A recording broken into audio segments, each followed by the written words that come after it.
Tony Jones here for Rhode Island Free Radio, online at rifreeradio.org. I'm sitting here with the now controversial Tony Soly. And Tony, I know you, like me, don't really like to talk about yourself, but I think it sets the groundwork. Real quickly, I'd like you to let everybody know how you have been involved in nonprofit over the years, and to a bigger term, which I want to talk about later, some civic involvement. So as you know, my niece passed away in an accident, and I founded Punks for a Princess, and we're a nonprofit that helps sick children and their families afford things they may not be able to afford.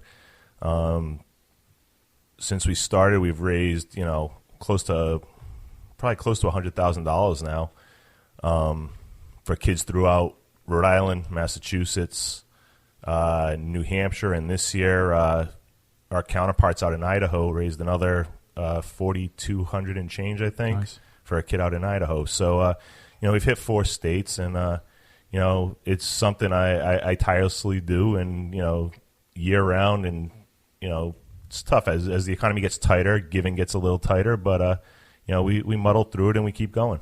And there's a lot of people I'd put in the category of folks who do nonprofit work, but there's really no hand-wringing or back-patting. There's folks like you that just kind of do it. Yeah, I don't sit there and go, hey, this is me. You're not going to have any commercials saying, I'm Tony Soly. No,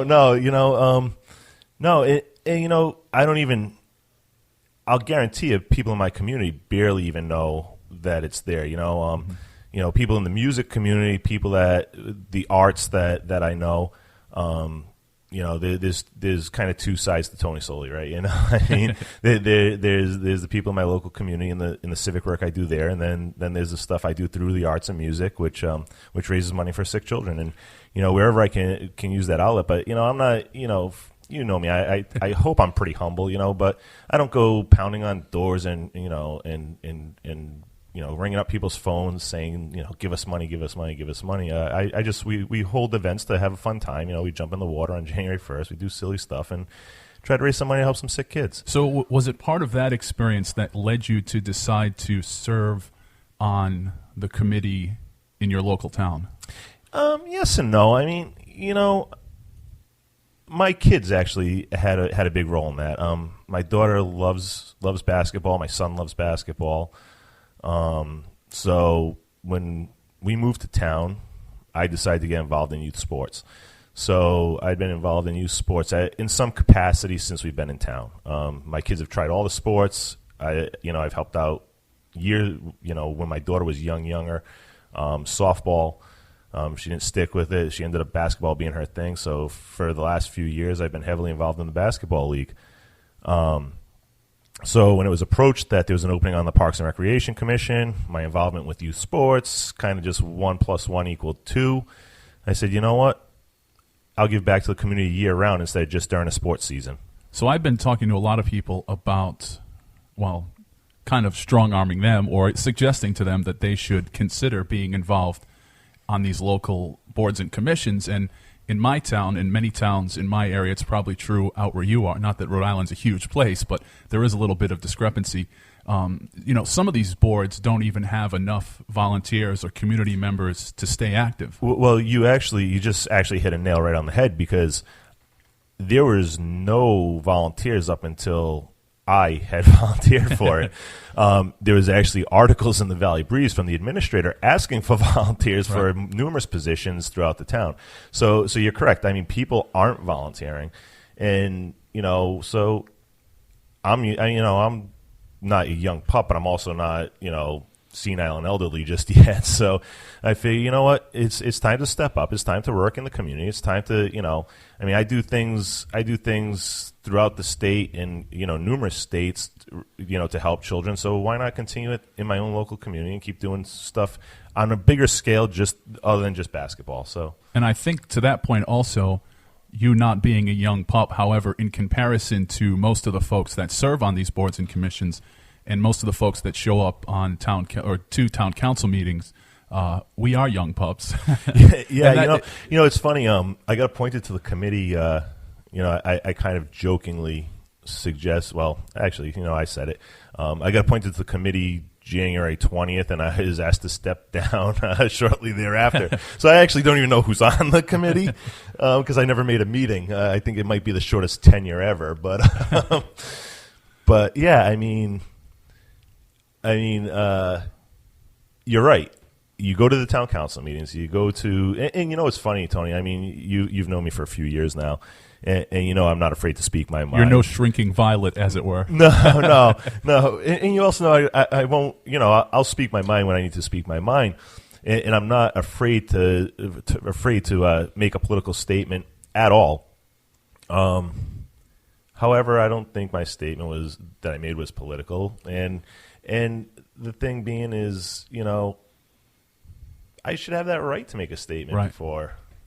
before I get asked to step down. And to anybody listening to this that is interested in their local community, is interested in maybe a forte into politics, it's a great opportunity to sign up for one of these boards and commissions because you're almost, and I hate to say it, you're almost guaranteed to get on due to lack of interest, but you can really make a frontline difference in your community by serving. Well, and I think what people don't realize is they think it's politically aligned, and it's not. Everyone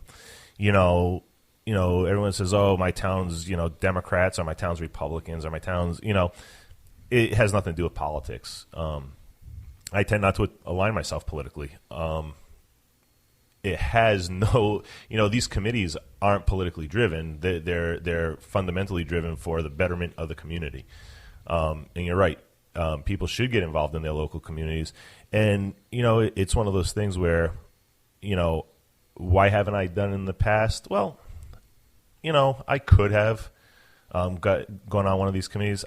I didn't feel as though I thought it was more politically based. Yeah. And I think that's where a lot of people are misled is, I sat there going, if I don't agree with the politics of it, well, you know what? The only way you're going to change something or make a difference in something is if you don't agree with it. And at least just being able to say or being the voice of reason. Now, unfortunately, the political climate has gotten so to the fact, Tony, that guys like you and I are the voice of reason. But you're serving on one of these boards, one of these commissions. You can the idea can at least be out there. Is this the best thing to do? Is this the best way to spend the money? At least if you're serving, the ideas are getting out there. Yeah, and I think anyone would be naive in the fact that they would think that whatever you say, do, imply with, say the funds for a committee you're on, is going to appease 100% of the people 100% of the time. It's just not going to happen. I mean, what you got to do is you got to look at it for a betterment of the whole, for the whole community. Right. And, unfortunately, if you say there's 100 people in your community and 51 people it'll benefit and 49 it won't, there's going to be 49 people that don't like you, but there's going to be 51 that do. And sometimes it's a tough line to take, and, everyone's entitled to their opinions, but when it all comes down to it, at least have your voice.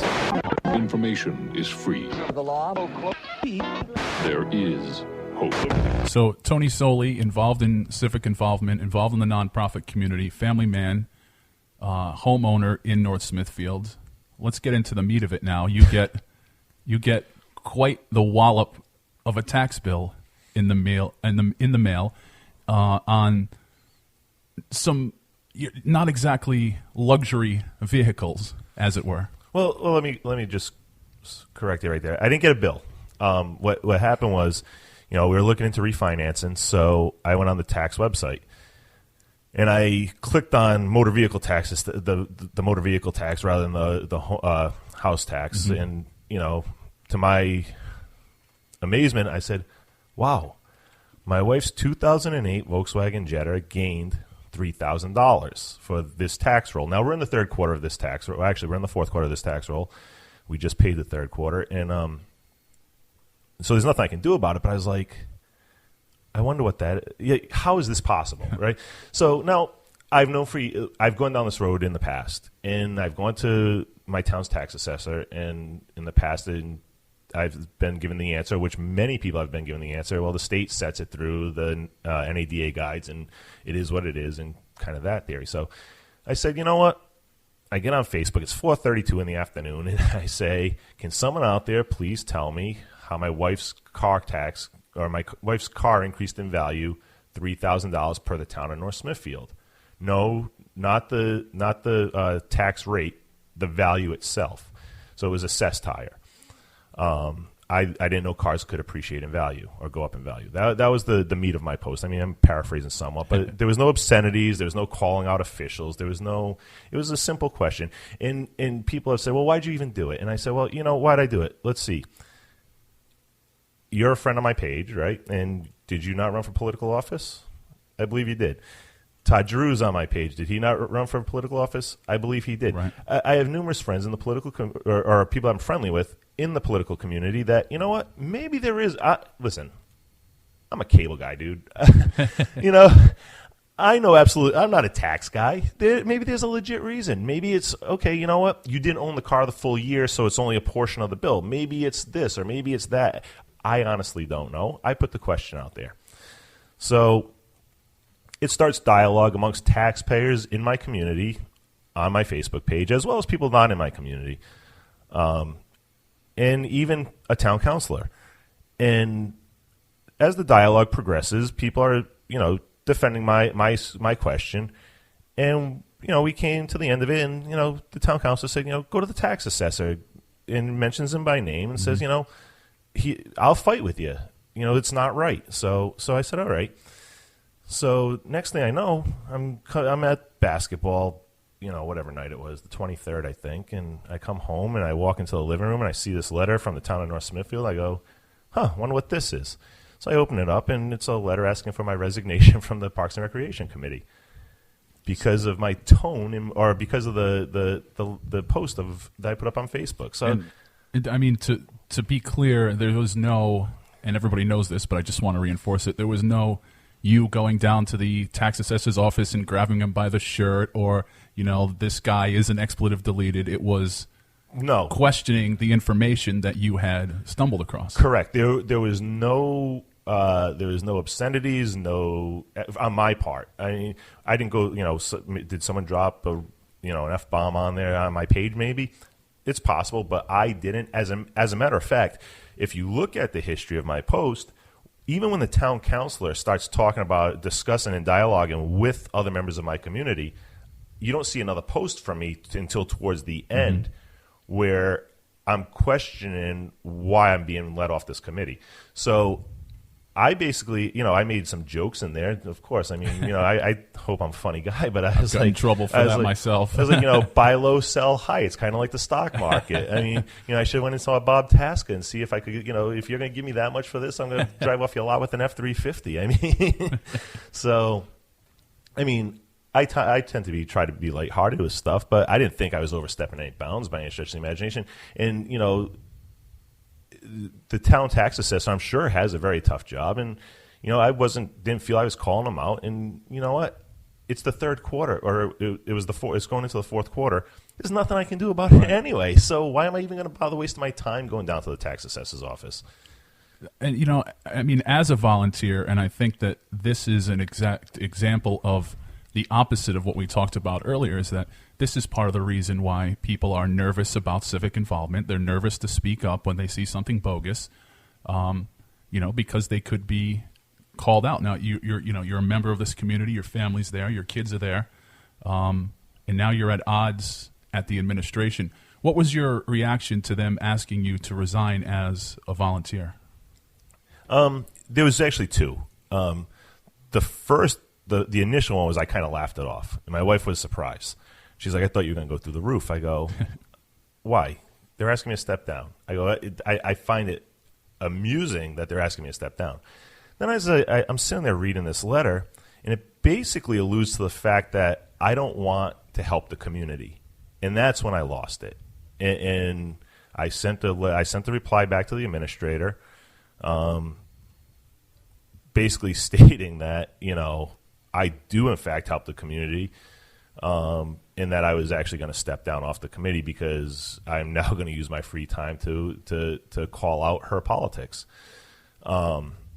I've since rescinded my resignation because I still think I can do both. I mean, I think I can help the community. I also think I can help the